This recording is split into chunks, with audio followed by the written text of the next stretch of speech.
Hello, adventurers.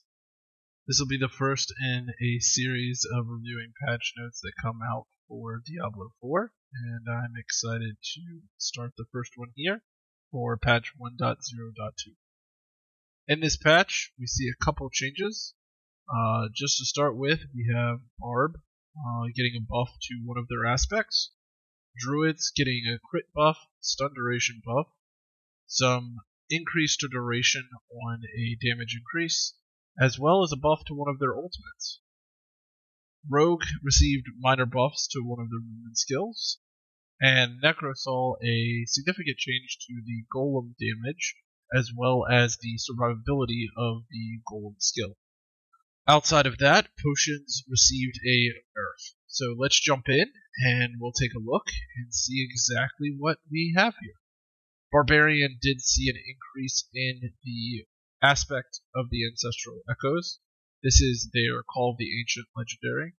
You can see here, while Call of the Ancients is on your action bar, you damage enemies with Leap, Upheaval, and Whirlwind, up to 40 to 50% chance to summon an Ancient. Interesting enough here, and I think this is a pretty significant change, is that they removed it can only happen every 5 seconds. So we may see some more viability behind the aspect of the Ancients. Definitely seemed underpowered in my testing during the open beta.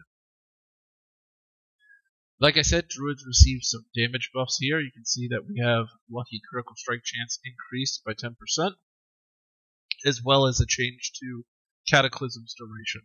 I think this is much needed. Cataclysm definitely hits hard, so to see that crit buff is interesting. In my playtesting, the crit buff was the skill itself was pretty strong.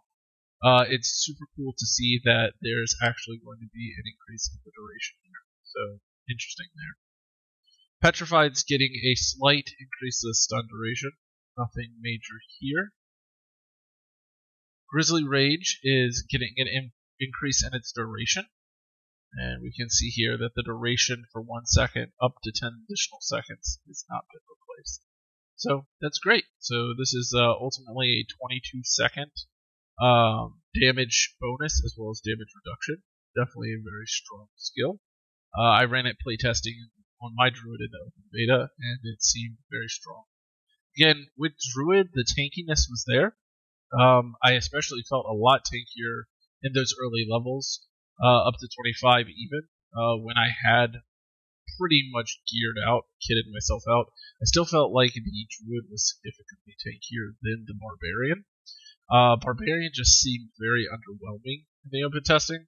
Now, in the last review beta that I didn't have access to, I have heard better things about Barbarian, and that Barbarian is increased its damage significantly, and hope to see that working out well for it. Again, Barbarian seems like one of those classes that, because of the arsenal and having the 4 weapons and having access to that you're going to scale tremendously going further in levels versus early on.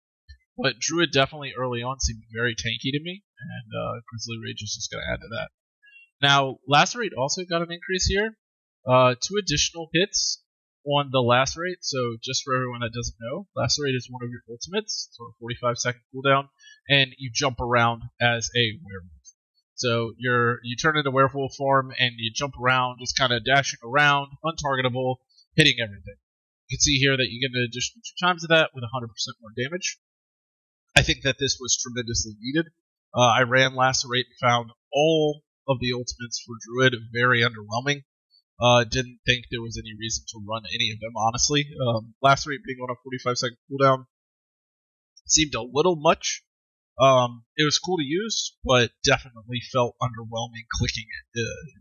It didn't have that effect that you would think it would have, especially when used on single target bosses. You felt like you hit it and you were immune. That's cool, but the damage wasn't there. So 100% increased damage buff definitely warranted there. Rogue got a small, pretty insignificant buff of 4% to their dash ability. Necromancer, a little bit more interesting. This is a class that I did not have a lot of time to play with. It's not one of the primary ones. You'll see me on Barbarian as well as Druid. But for Necromancer, you can see here, they have a change to their Golem. Now, fortunately, my wife was actually playing this, so I kind of have an idea of it. But the change is interesting. The first change here, again, is just a flat damage buff, which is great.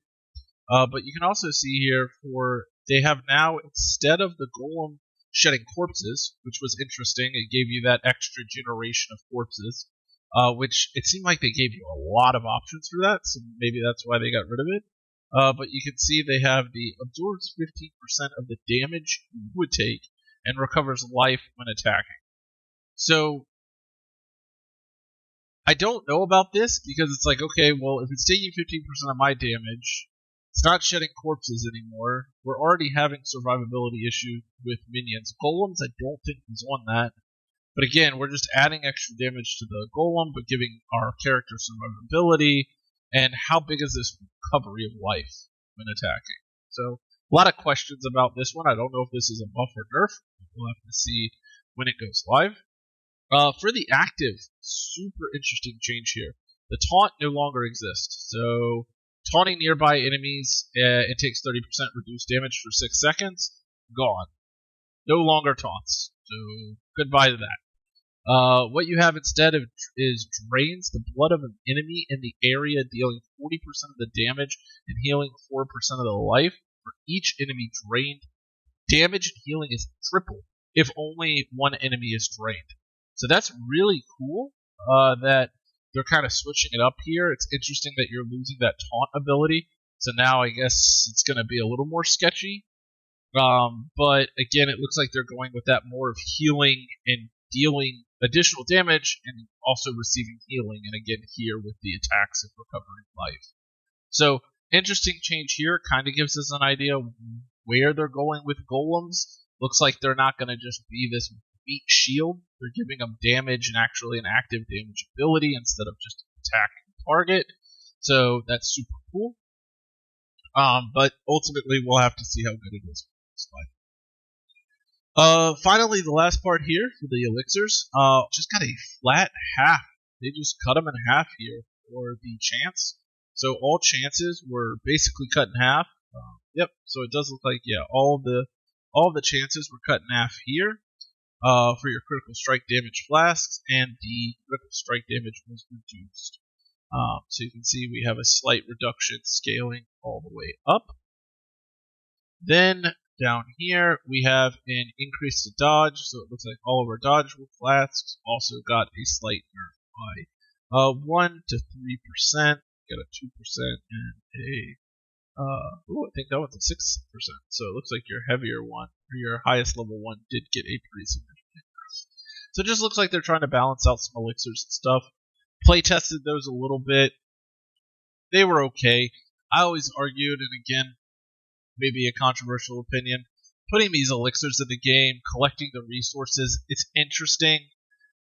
Outside of hardcore and like really hardcore optimizations, like, are we really going to be running these? Are softcore people really going to be taking the time to level up their alchemy? I don't know. We'll have to see. I like the kind of like MMO feel of like bringing that over and having crafting, but we'll have to see. Again, I think they're doing the right thing here of not making it too overpowered to force people to do it. That was something I had a fear of like, oh, okay, if I want to push this dungeon, it's now been balanced around me being kitted out with these elixirs. That would be unfortunate, and I wouldn't want to waste my time with that, but it looks like they are trying to nerf their impact a little bit, which kind of shows that hopefully they're trying to make them a little more optional choice of the player instead of mandatory. But we'll have to see. So yeah, that was just a quick update status of the current patch notes that we received. Do know these are unofficial on Wowhead, so subject to change. But just wanted to give a quick rundown on exactly what I saw, and wanted to give you guys my my take on it. So greatly appreciate it, and see you guys in Diablo 4.